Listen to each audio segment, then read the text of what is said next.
Okay. Looks like the numbers are settling down.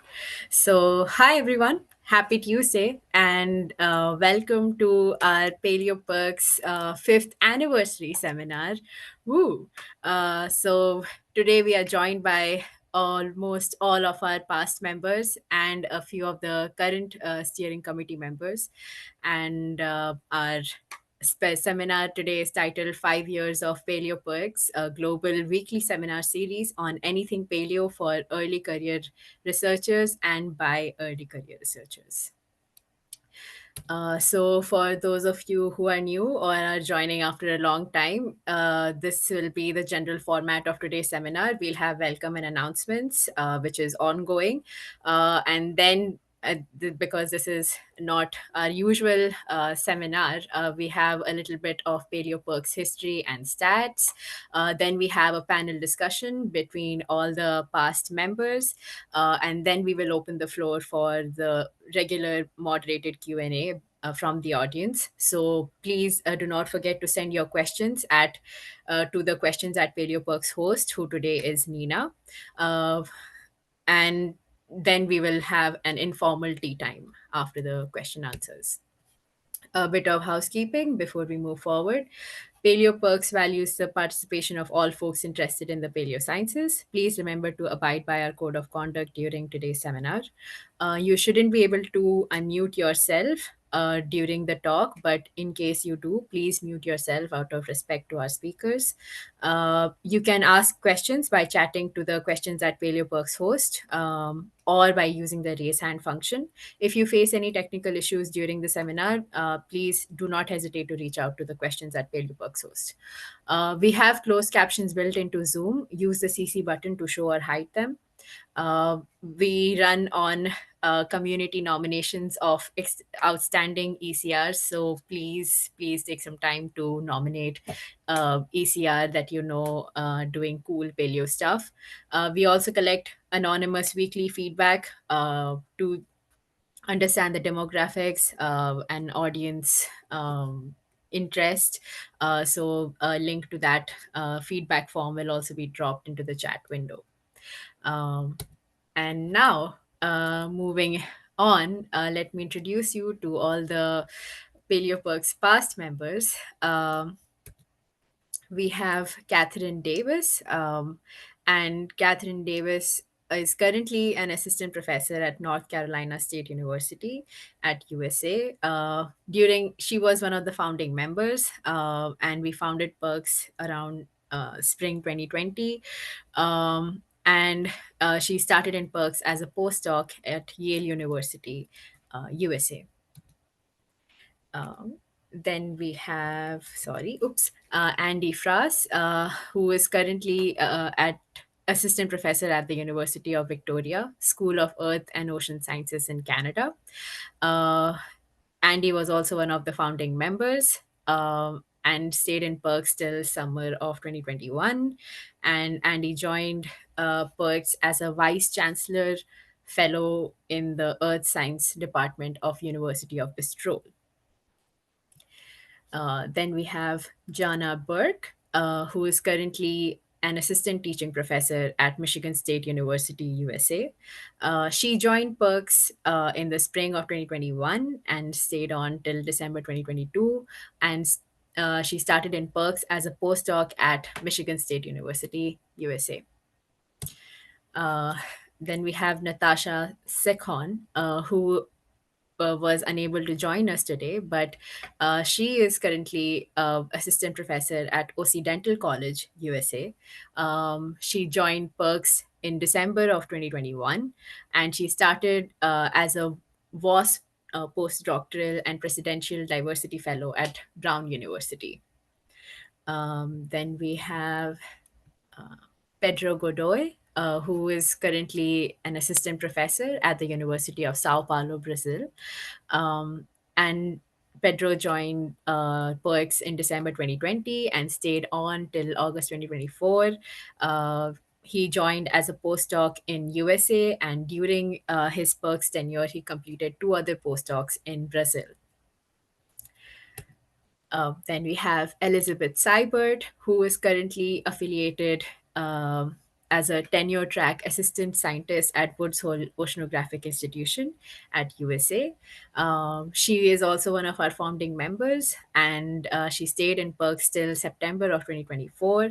She started in PERCS during her second postdoc at Yale University in USA. Then we have Chrissy Hall, who is currently assistant professor at the University of Virginia's College at Wise. She is also one of the founding members, and she stayed in PERCS till December of 2024. She started in PERCS as a postdoc at the University of Connecticut, USA.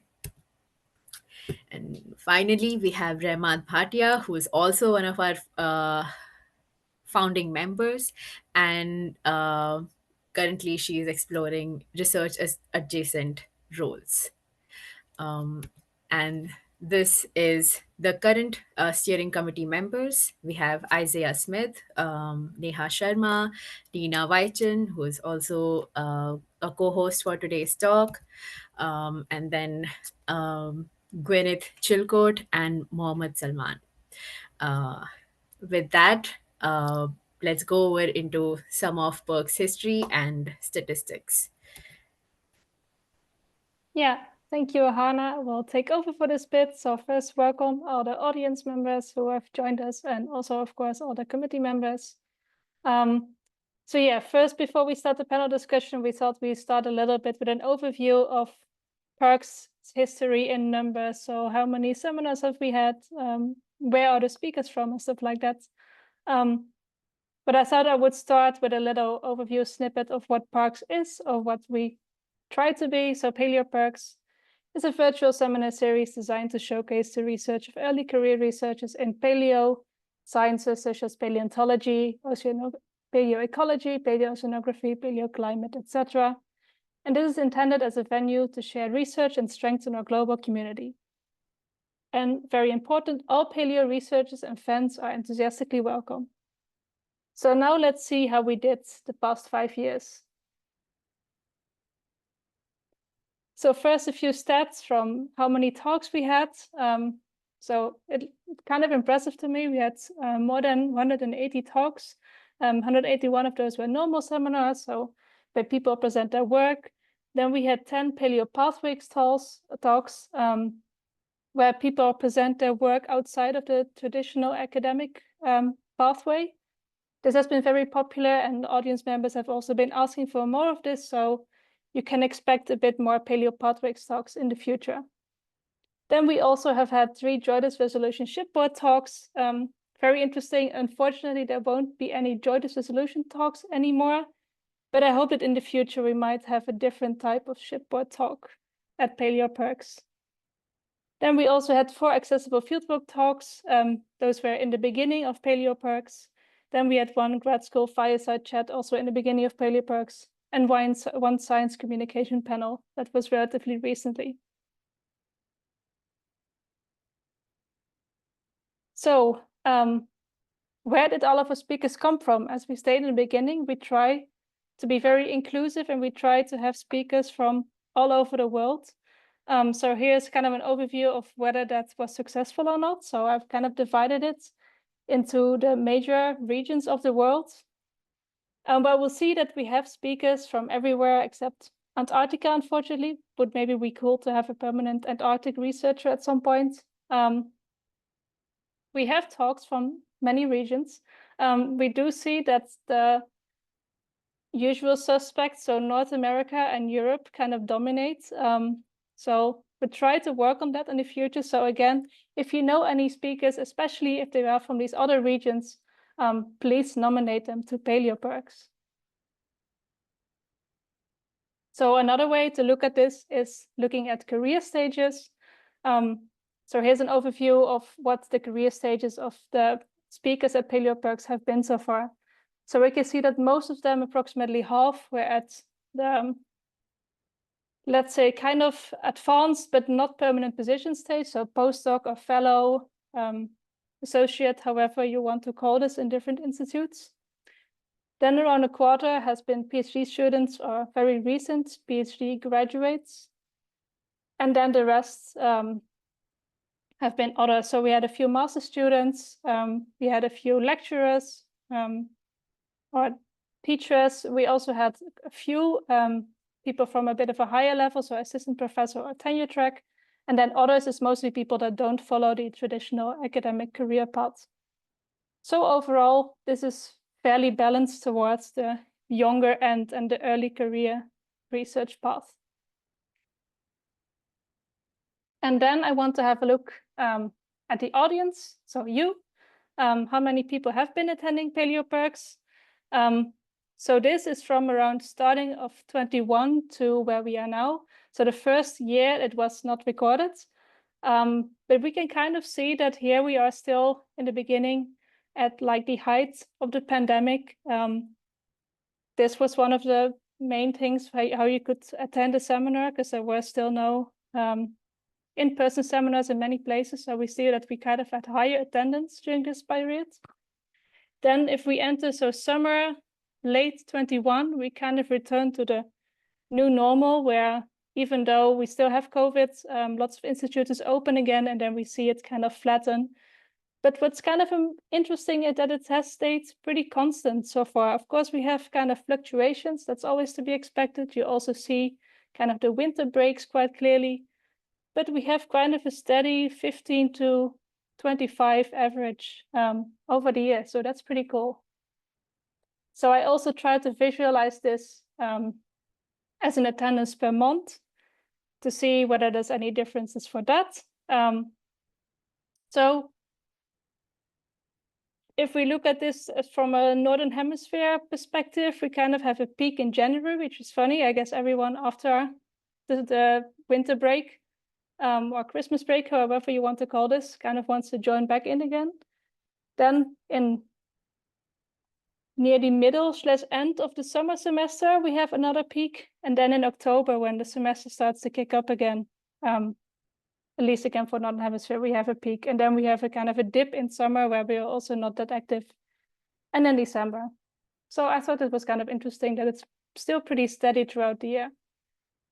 And then finally, the last slide for the statistics. Of course, not everyone can attend the seminars because we have one set time and sometimes people are asleep, sometimes people have other meetings. So we also try to put most of them on YouTube so people can watch asynchronously. So we have, this is just a screenshot I took from YouTube Studio.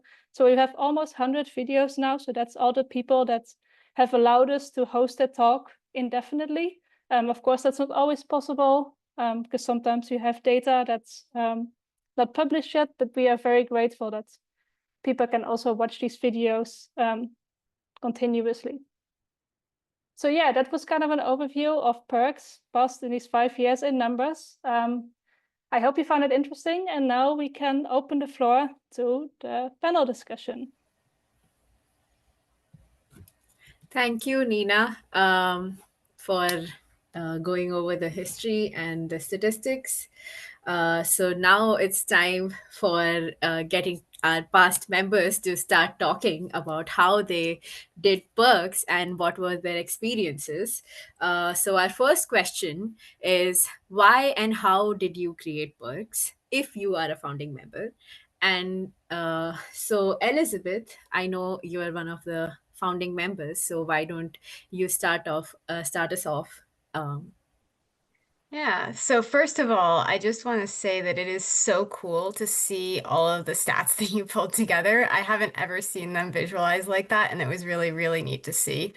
I also wanted to thank all of the current committee members and the past committee members for helping make this thing and to keep it going. It's been really, really cool to see it continue to fly.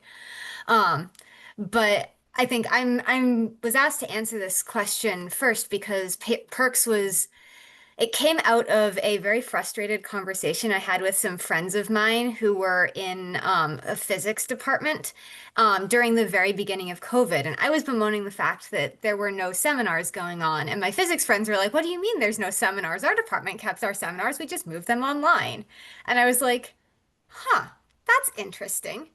And so I kind of ruminated on this for a little while and was like, we can be the change we want to see in the world. And so I sat down and I emailed like 20 or 30 of my friends and was like, hey, I have this really crazy idea for a seminar series. I don't really know what I want it to look like, but does anyone want to try and help make something that we can feature like early career scientists doing paleo? And several folks responded, and so that's how we ended up getting going. And so, like this sort of came out of this frustration and seeing a problem, and then I was like, let's try and solve it. But it's so much better to solve it with friends. And so that's where this came from. And we got connected to a bunch of different folks, and we started out pretty micropaleontology heavy because that's my field, and it's been really cool to see it really advance past that and well beyond that. Um, so, and that's sort of how and why this happened. Once I sent that initial email and we got this group of people together, it very much, very rapidly became something that was not Elizabeth's random grumpy idea, but was this really cool community-focused group project that has been just really, really rewarding to work on. Oh, thank you, Elizabeth, for your answer. And yeah, this is great insight. And now to a person who joined PaleoPerks while it was already a thing. Why did you decide to join PaleoPerks? And if you joined when it was already established? So, Pedro, can you start us off with this question? Yeah, sure. Yeah. So first of all, I want to back what Lisbeth just said about how it's great to see that PERCS is going on and everything that you have been doing and keep things going. So yeah, thank you for the invitation and for inviting us to celebrate PERCS together. So, but yeah, I was trying to remember. I'm not very good with remembering dates and this kind of stuff, so I'm not really sure when this happened. But I know that PERCS announced that they were looking for a new member, and I had already seen some seminars, not many, but a few of them. And it was, I mean, it was still the pandemic. It was the end-ish of 2020. We were still in lockdown. And I mean, it would be nice to join, and I really wanted to be more in contact with people from other places, from all over the planet. So it sounded to me like a great opportunity. I knew some people that I really liked the research that had already presented a seminar, a talk in Imperial Perks. So I wanted to collaborate and to make things continue. So yeah, that's why I applied for that, and I was happy to be selected. So that's how things started. So, but yeah, it was since the beginning. It was something that really called my attention. Thank you. Yeah. Would anyone else want to share their perspective on why join PERCS? Um,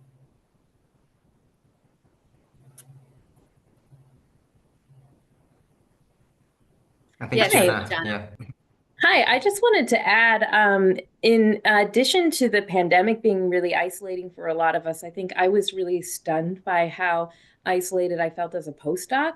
There were no other postdocs in the department where I moved to, and so I found myself in this like situation of really wanting to connect to the community, and I really admired what the original crew had built, and that was a big attraction for me. Was this not just being plugged into the PaleoPERCS community, but understanding how to build something like that. Thank you. Yeah. I think we move on to the next question. Yeah, so the next question is, what have you taken away from PERCS when it comes to both organizing and inclusivity? And I would like to ask Kate to start us off with this question. Sure. So being a part of PERCS was actually my first experience as an organizer, actually taking something from just like an idea, something we wish existed in the world, into something that was a fully fledged reality. And honestly, it was like a revelatory experience for me to realize that we didn't have to ask permission or follow anyone else's roadmap or link into something that someone else had made. That we could just go and build some of the scientific community that I think we were all really wishing existed at the time, partially pushed by the isolation of both the pandemic and being a postdoc, as Jana mentioned. But just kind of a broader community that I really wanted to be a part of. And kind of part of what that community was that we envisioned was going to be something that was inclusive and also really international. And that meant trying to figure out how to invite everyone in to this sort of vision that we had, or at least inviting everyone in as a goal that we were always striving towards. Definitely learned a lot, and I'm still learning a lot about how to do that. But in terms of thinking about this in takeaways, I think one of my takeaways from trying to learn how to do that was just that not everything works for everyone. So we tried to build things in ways that worked for multiple people and had multiple ways for people to participate. So I guess one visible example in PERCS is like the tea time and the Q&A, with having multiple venues where people could come and have space for each other.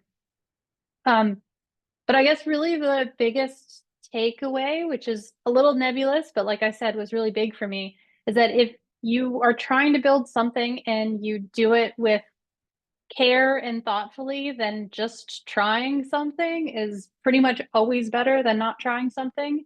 And at least for me, that shift from just hoping that something existed to being part of the group that built it was super empowering and something that I have brought forward with me.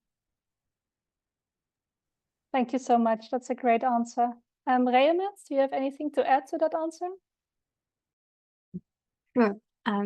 With very much like Kate, sort of learning how to co-create something inclusively in a group, and learning what you need to ask people, or if you have a gap in your knowledge, like how you go about finding the answer to that. And if you get it wrong, you try again and improve on what people send in for feedback.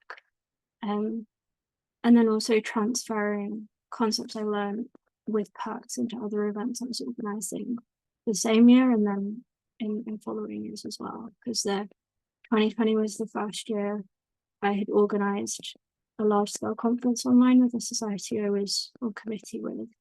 And so the concepts I was learning with PERCS, I made sure to embed into that conference as well. So knowledge transfer to a society, but also to the people I was working on that with too. Thank you so much. Does anyone want to add anything? You can either just unmute yourself or use the raise hand button.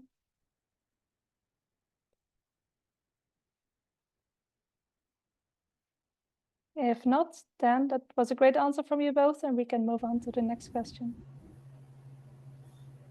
Thank you.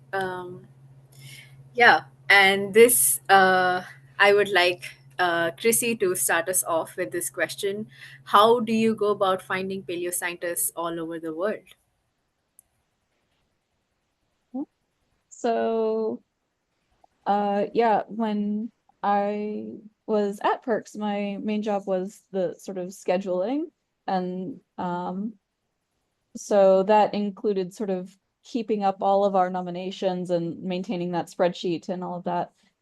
But really finding paleoscientists all over the world, you know, when it's working the best way, it's working because people are sending in nominations. So another plug for the nominations link that Nina dropped in there earlier. It's hard to turn off, I guess.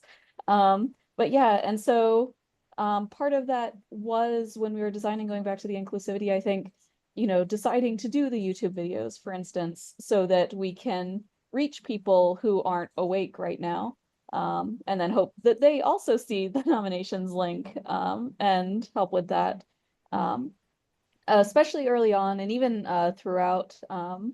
You know, you saw the statistics for, you know, we do still end up with a lot of folks from the US and from Europe, but we do, when we realize, that's who's awake right now, that's who's sending in nominations, occasionally try and supplement. And Rehemat was really, really good at this, I remember, just going through different departments in different places all over the world and saying like, oh, this person's doing something really cool.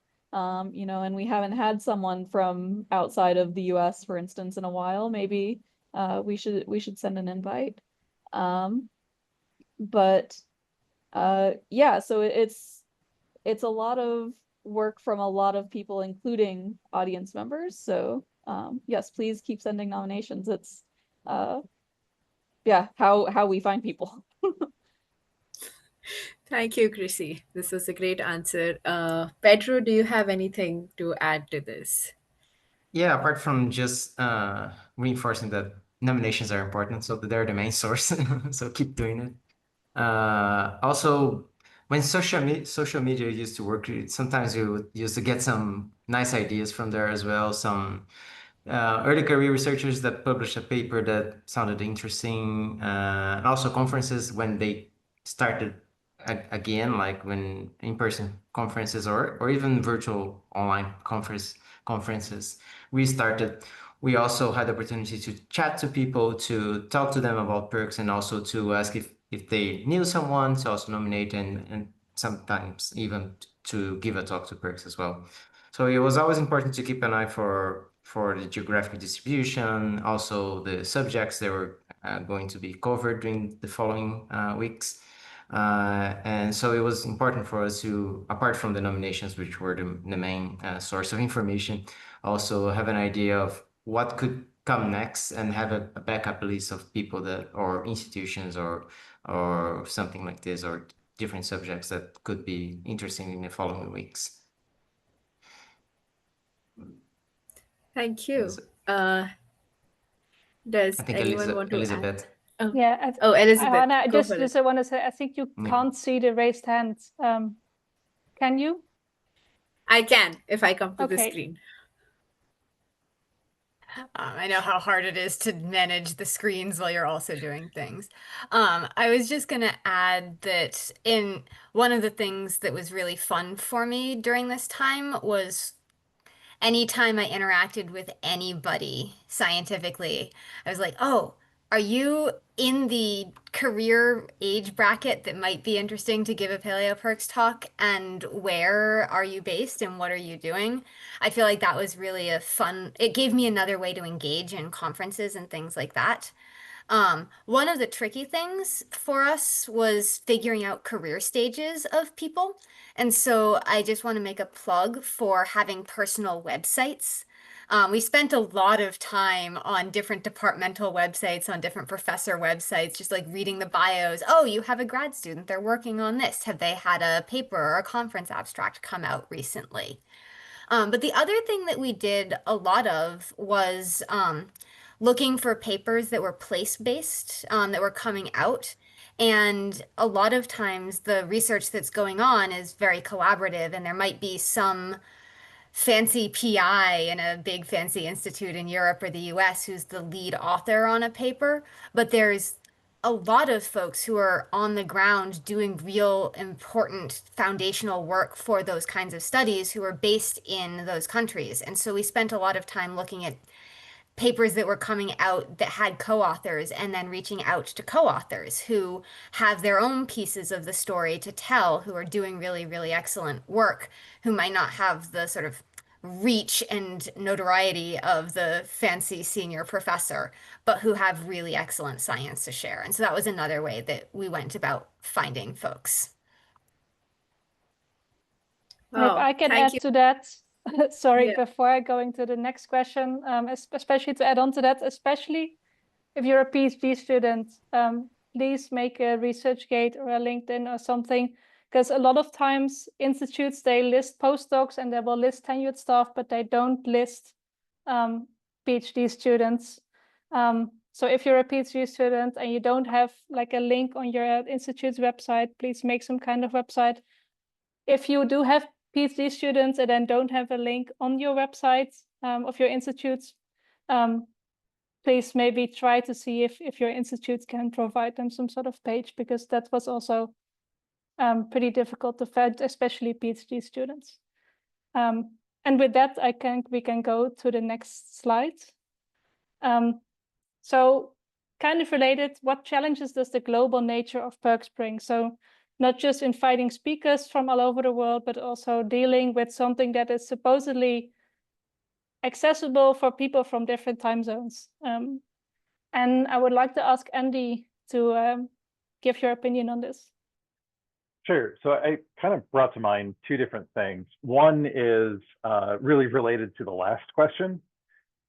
Basically, a way that science works at the moment internationally. And then the second one is more specific about the way that collaborations work and the PERCS, when it started, worked. The first is that it's really easy for science to get siloed. I mean, we talked about how PERCS started basically as a US, UK thing with people that Elizabeth knew, and really micropaleo specific. And it was really wonderful as it's grown that it is, I almost wanted to say metastasized. So grown past what it once was to be a much larger and much more diverse thing. Part of that was a concerted effort on the part of the way that it was structured when it started. So the second one is sort of a bit of a story. So I was working in the UK when PERCS started, and I had two really young kids at the time. And PERCS was exactly when we ate dinner. And if any of you have young kids, you know that that is not a time that you move at all for anything. And so I became the person who was a founding member who participated in all of the exercises and like did everything except for actually go to the talks ever. I don't think I showed up to a talk until I gave my exit talk. So I was the one that did the YouTube videos. And I actually don't remember if it was like whose idea it was to archive the things on YouTube at all. But timing was a huge impediment as we started this, because we realized very quickly, like if you live in Pacific Northwest in the States, you can't attend something that is at a decent time in the UK, which is actually where I moved to. So I moved from one place that I couldn't attend to a different place that I can't attend. But archiving things online is fantastic and allowed us to have a much broader reach than I think we would have otherwise. It's also been really nice. I know we weren't the first group of talks to archive things online, but there has been a wake of similar-ish talk series that have replicated some of the things that PERCS has done. And that's been really gratifying too, because as someone who frequently doesn't show up to things on time, it's really nice to be having archived YouTube thing that I can go and watch later. Thank you. That's a great answer. I would like to ask Chrissy to add anything to that. Yeah. I mean, so the obvious answer here is time zones, right? Especially as we've talked about, like trying to be inclusive. But so again, as the person who did the scheduling, not chose the speakers, I want to specify, we all choose the speakers together, but as the person who then sent the email like, hey, do you want to give a talk? Yeah, the time zones, I learned so much about time zones and how different countries and different states and everything else do time zones. So also if anyone is watching and I messed up the time zone in your email, I apologize. It definitely happened. But I think having to adapt for that, sort of as Andy was saying, meant that we made a better seminar with the videos and everything. So lots of definitely challenges, but good benefits. Other things just that you don't really think about seasons. And so I realize I talk a lot about time in seasons, but then especially when Pedro joined the committee and then moved to Brazil, I had to just be very careful about catching myself like, oh, summer, I mean Northern Hemisphere summer, I mean June. And that's been nice just to, as sort of going back to sort of inclusivity lessons and things like that. It's a thing I'm much more aware of and try to be good about, keeping things sort of in language and in terms that don't alienate anyone, even and sort of accidentally. Yeah, so lots of challenges, but I think lots of good things. Yes, Elizabeth put the timeanddate.com. That just, I am one of the awful people who never closes any tabs. That tab just lived on my computer right next to my email for years. So, yeah. Yeah, that link, time and date, is really a lifesaver. I use it all the time now. Yeah, does anyone want to add something to that discussion? I just want Kate? to add that another challenge is using Zoom. That is something that we never completely learn. It's always a challenge. That's definitely true. Kate, did you want to add something? Yeah, I would second Zoom, and I think in that same spirit, I thought managing bandwidth and even sort of power needs was an interesting international challenge that I was not expecting to run into.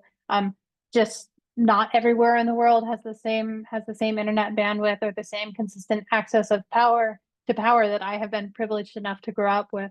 And so learning how to gracefully manage that as part of the committee and a host was an interesting challenge. Thank you. Yeah, definitely being more mindful of a lot of things. Elizabeth. I was also going to add that one thing that was really fun and also very, very challenging in some ways was just learning how to incorporate different cultural norms into all the different ways that we interacted with each other on the committee and also with everybody in the broad researcher community. And so I feel like I very much appreciated being part of PERCS because I got to learn so much more about how different people in different cultures and different communities interact with science and research. And that's definitely something that was both a challenge and a really amazing opportunity. And so just throwing that out as an additional piece. Thank you so much. With that, I think we can move on to the next and the final question. Yeah, thank you, Nina. So I would like everyone to answer this, but we will start off with Jana. So the question is there any advice you want to give future or current members of the PERCS committee or anyone else who is interested in organizing a similar endeavor? And Well, Jana, would you please? Yeah. Sure. Well, I came in and this was already running and had been established for some time. And I think one of the things that I really took from it was that the first and most important thing you can do is assemble a team of people with a lot of different types of skills and who can pick up the slack when somebody's having a bad week or who can specialize in a certain area. I learned a lot about that. I learned a lot about my own strengths and weaknesses in this kind of organizing endeavor. And I think that the fact that the PERCS steering committee was relatively large was a huge benefit and also helped with a constant influx of good ideas, ideas about how to connect to different communities, about how to change our outreach strategy. And I think that that it would have been impossible to establish PERCS the way that it is without without so many voices contributing.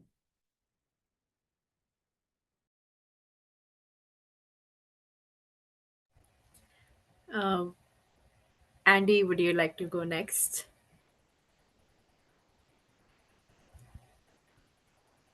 I forgot that I was giving another answer.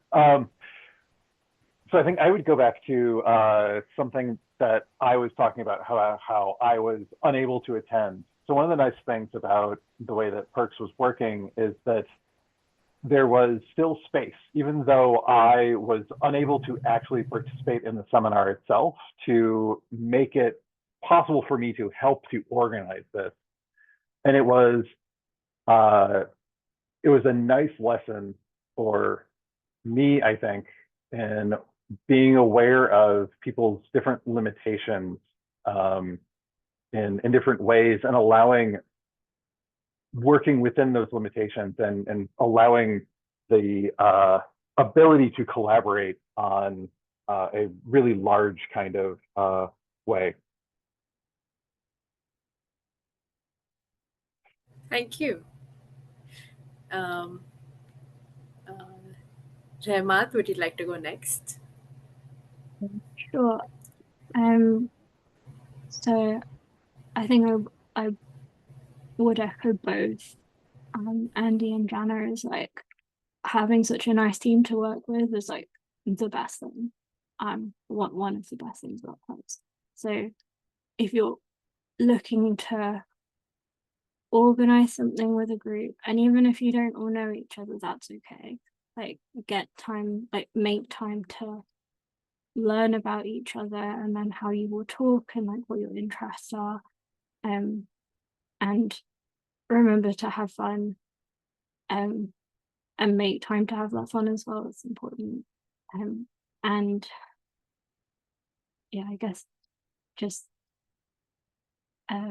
make sure your committee meetings are as inclusive as the outputs that you're delivering as well. Yeah, I will bounce to someone else. Yeah, inclusivity starts at home. Kate, would you? This is probably specific to the PERCS committee, but please don't stop.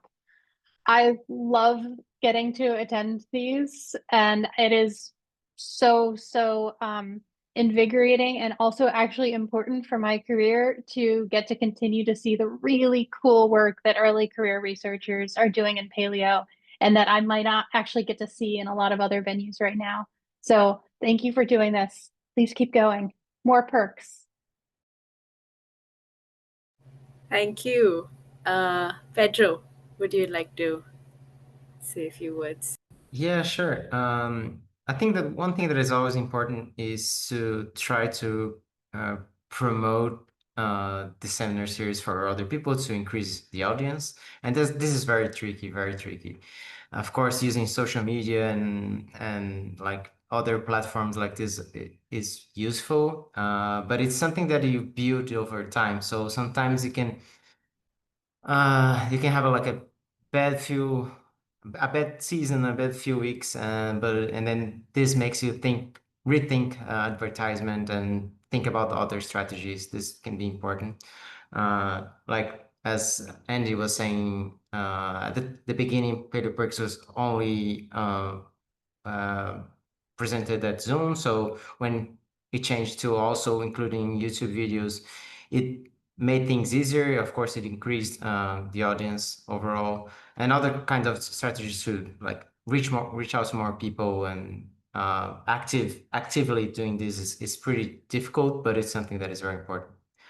And another thing that I was thinking when Jana and Rehemat mentioned the team itself, was that PERCS started with a few invitations from Elizabeth, but it increased and it changed over time with sort of open calls to applications. And this kind of worked very well, I guess. I mean, with most of us here went through an application. So I think that's something that really worked very well for PERCS, and that's something that other people might want to use for other seminar series as well. Thank you. Yeah. Chrissy, do you have anything to say?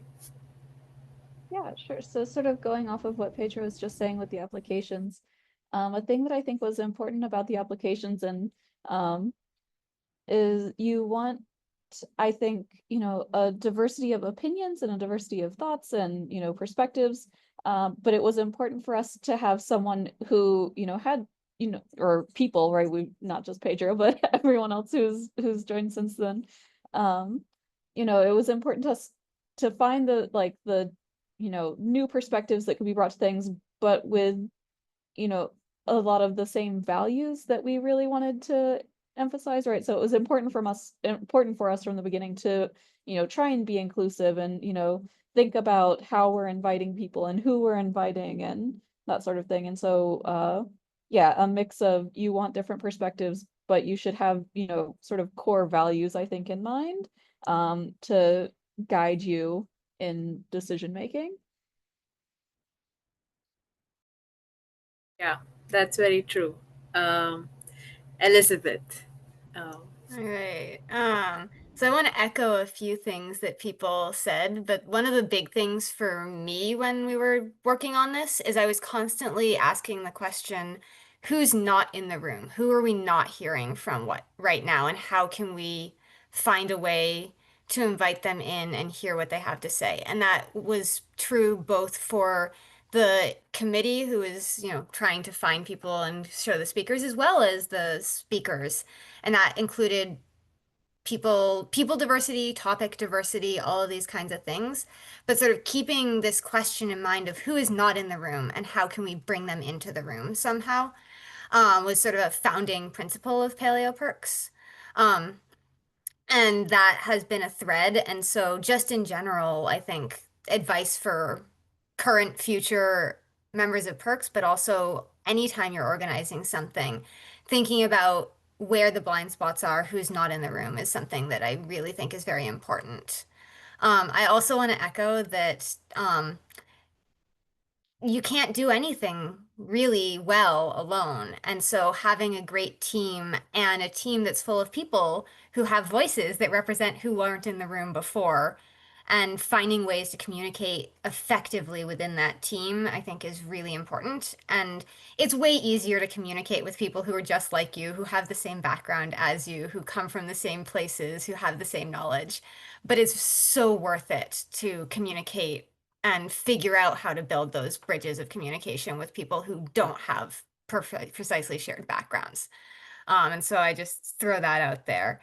And then finally, the last thing I wanted to highlight is like a piece of advice comes from something that Kate said really, really early on, about you can create the rules as you go, right? When we made PaleoPERCS, we made up a whole bunch of rules and policies, and we put a lot of thought into how can we do this right, do this well. And it was a lot of it we were just making up. And we were saying, what do we want to see in the world? And I think especially right now in the US, especially though it feels very heavy and very scary, and like the world is coming crashing down in a lot of ways. And one of the things that I think about a lot is how with PaleoPERCS, we basically said, what change do we want to see? What is the future? What do we want that to look like? And then we took that and said, okay, how can we make it right now? And I think that question is like, what do we want? What's the future world we want to look at? And how can we then make that possible is exactly what I would say I want to leave you with an advice for organizing really anything. Is not what do you think we need now, but also what do we want our future to look like? Because hopefully all of us have 30 to 40 years of a career left. Thank you. Thank you, everyone. These were great answers. And to me, I guess, listening to these answers, it kind of sounds like I've been reading a lot about participatory research and just like, anti establishment research. And it sounds a lot like that. Like you make a team and you bring people together and have all these diverse views. But so, yeah, like that brings us to the end of our moderated panel discussion, and now we are moving on to audience Q&A. So, all the audience who are present here, I would like you to remember that you can send your questions to questions at PaleoPerks host. That's Nina, or you could just drop them into the chat for everyone to read over here, or you could just raise your hand and we let you unmute yourself and then you can ask your question. But we have a few questions already, so I'll put the first one in the chat. And everyone here, feel free to answer um, any question. If we have any directed questions, I will make sure to let you know. So the first is an anonymous question, which asks, what practical skills did you learn from PERCS and that you can still use in your career? Do we have any takers?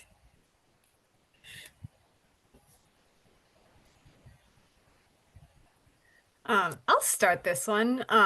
One of the things that I struggled with mightily during grad school was figuring out how to ask questions of speakers on topics that I'd never heard of in real time. And hosting and co-hosting PaleoPERCS seminars for 4 years really, really helped me process that kind of information in real time and learn how to ask good questions. And that was something that I really, really appreciated from this. Kate? Elizabeth took mine. I agree. Oh. Sorry, Kate. Cool. Andy? So I've always cared about EDI. Sorry, there are different terms for it in different countries, and they're all sort of merging together.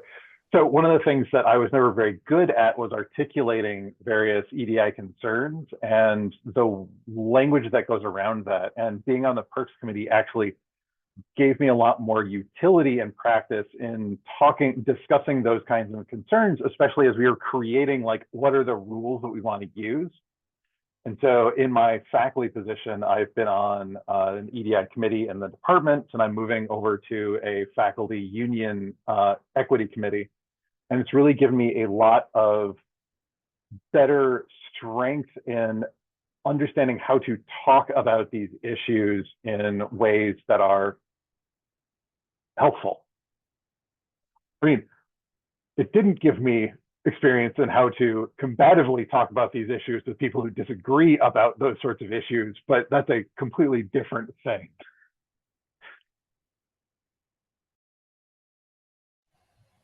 Thank you. Does anyone else want to add to this? I actually have something to add. Like, this might not be a skill, but for me, I guess, being in PERCS also just helps me have a little bit more structure to my just like day-to-day life, especially when it's a holiday break and I still want to just keep doing something. And it's also like some source of accountability when you're sharing something with a community. And so just yeah, showing up, and sometimes also telling that you're not going to be able to show up, and that's all right. Like, that's really a big part of being in a organizing committee like this. Okay, so our next question, which is also an anonymous. Sorry, Rehemat did have another point. Oh, sorry, I couldn't see you. Go That's for okay. it. So one thing I think I learned was kind of how to work under pressure, because if you're running a seminar series, something goes wrong, like it, and you've got all these people looking at you. Like we used to have like something between 50 and 100 on some seminars, and like everyone is watching you. It means you have to really stay calm in the background and like work out what you have to do, hope that you have understanding from your audience, and you have a team behind you who supports you. So it was learning how to fix things under pressure, but then also learning what do you do when you're the person trying to calm someone down in the background too, and like learning what you say so to help that process happen as well. So yeah, that was one thing. And Zoom loves to sometimes go wrong when you least expect it. Yeah, thank you. It's very essential to learn to be there for each other. Okay, so our next question is, how many hours did you spend per week on PERCS approximately? Did you find it easy to balance it with your other work?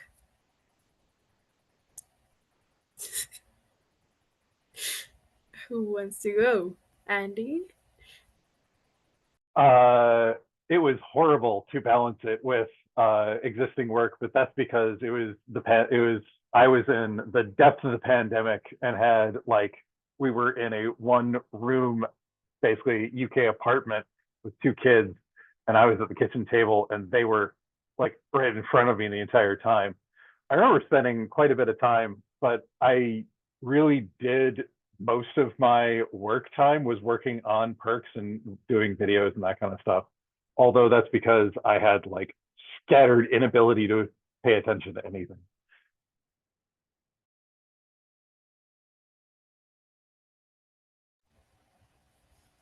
Thank you. Anyone else wants to? Chrissy. So I think a thing that was, so how many hours a week do you spend approximately?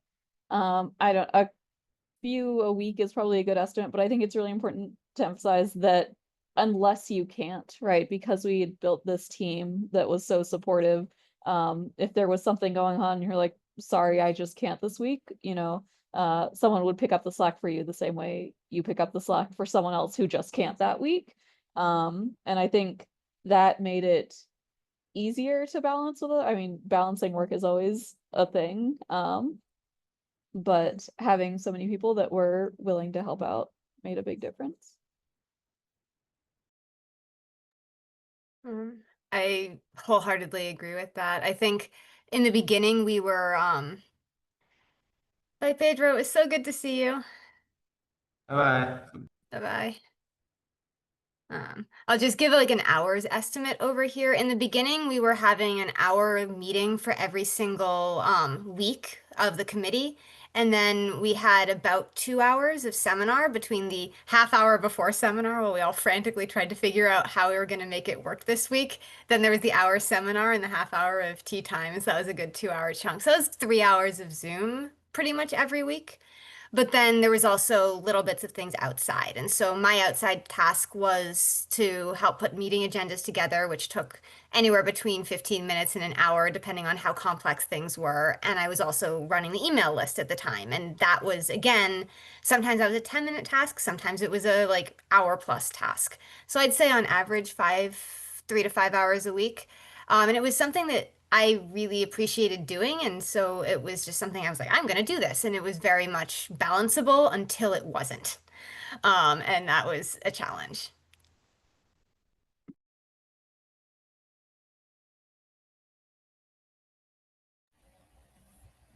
Thank To you. go. It was so good to see everyone. Thank you, Jana. Bye. We are at the top of the hour. I just want to quickly ask the rest of the panel members, do we have one more question, but we can also just move on to tea time. Yeah. Also for the audience members, just a small reminder.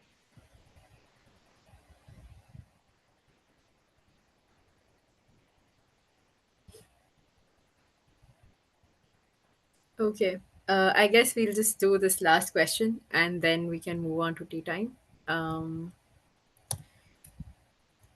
Okay. So this is asking, do you think that being in Perks was helpful for your CV, career or CV? Ooh.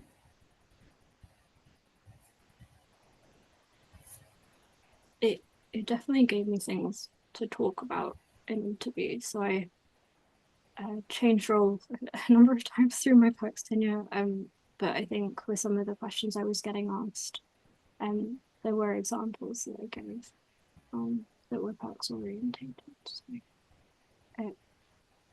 I guess I didn't join for that purpose, but as a positive spin off it, it did mean like if I got certain questions, I had an example to talk through.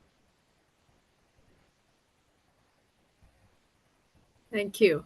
That makes sense. Do we have any? Yes, Andy.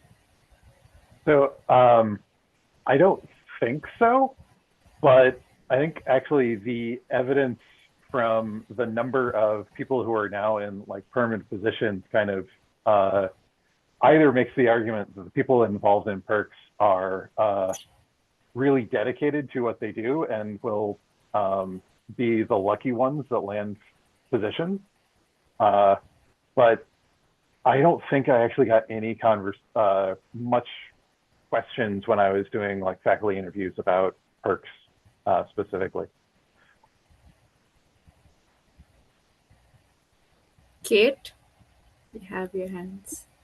Yeah, I don't know if it necessarily was a huge CV boost. I also know that I was one of the earlier members, so it might be that it just wasn't well known yet. That hopefully is changing and will change. I know that PERC certainly has a lot more name recognition now, but I do think that this has been just a huge help to my career. Really, like Elizabeth said, has taught me how to answer questions, has taught me how to organize, how to lead, and really just the experience of working with this committee and having a really good template for group decision making is really a lot of what my life as a faculty member dealing with other faculty members look like. So it was fantastic to already have that experience coming into this. So big yes for my career. Thank you. Elizabeth? So I don't think that PERCS played a direct role in getting me from my postdoc position to my faculty position, but it very much was something that I have people reach out to me and say, I saw that you were part of PERCS. Can you answer this kind of question? Or I got asked to be on a national committee because of my role in PERCS. And so I think that actually has been like a CV booster in a way because people are recognizing it. They recognize the value, they recognize the potential in leadership. And I think that is I don't think that it led directly to going from postdoc to faculty, but it definitely is something that people recognize me because of PERCS, and that is kind of cool, but also definitely means that the more visible you are in these fields, the more opportunities you have. It's also just on sort of the flip side, I get asked to do a lot of service related things now because of PERCS. And one of the things that I've really learned over the years is the art of saying no, but also the art of nominating other friends who don't necessarily have that kind of profile to say, hey, I'm not available to do this, but do you know about this other person? Often someone I met through as a PaleoPERC speaker or through some other kind of thing. Do you know about this person? They also do really great work. Can maybe consider asking them. And so I think, like, in a sense, PERCS has built a stronger community, and I've certainly benefited from that. Thank you. These were great answers. And so, like Nina said, we are at the top of the hour, and I would like to thank everyone who has joined us today and all the past committee members. It means a lot that you guys showed up. Next up is tea time, which is an informal conversation in a more relaxed setting. We won't have a recording on, so you can just come here and talk to any one of us. Or introduce yourself to us. And today, the question of the day is, what's your best PaleoPERCS memory / anecdote? So I would like to thank again everyone for joining us. And next week, July 29th, we will be having a talk by Jenny Rachel on reevaluating previously studied fossil connections, a case study of mid-Cretaceous foraminifera from north central Texas. So if you're not joining us for tea time, then see you next week. And for folks who are wanting to stay back, please take a 2-minute break and we'll be back shortly. Thank you.